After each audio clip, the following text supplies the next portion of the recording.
ఇక early morning లేచి మా జర్నీ అయితే స్టార్ట్ చేసేసాము. ఎక్కడికి వెళ్తున్నామంటే మహానంది నుండి త్రూ శ్రీకాళహస్తికి అయితే వెళ్తున్నాము. వెళ్లే దారిలో కడప దగ్గర హైవే పక్కన ఒక పురాతనమైన టెంపుల్ అయితే ఉంది. చాలా మంది హైవేలో పట్టించుకోకుండా వెళ్ళిపోతుంటారు.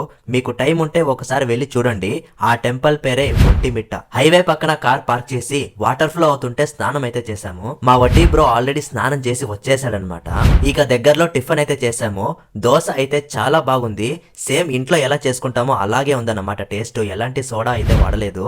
ఇక ఫైనల్ గా కడప దగ్గర ఉన్న ఒంటిమిట్ట టెంపుల్ కి అయితే చేరుకున్నాము. చాలా సంవత్సరాల కిందటి టెంపుల్ ఇది.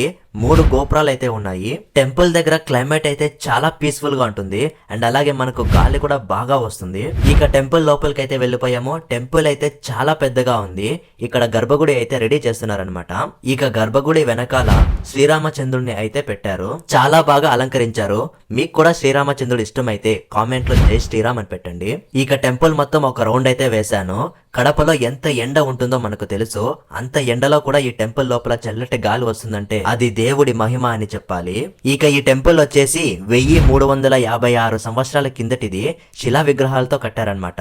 ఇక అలాగే ఆ గోడలపైన సంస్కృతం లాంగ్వేజ్ లో ఏదేదో రాశారు. అది మనకైతే అస్సలు అర్థం అవడం లేదు. మీరు కూడా తప్పకుండా ఒంటిమిట్ట టెంపుల్ ని ఒక్కసారైనా విజిట్ చేయండి. అదన్నమాట మ్యాటర్.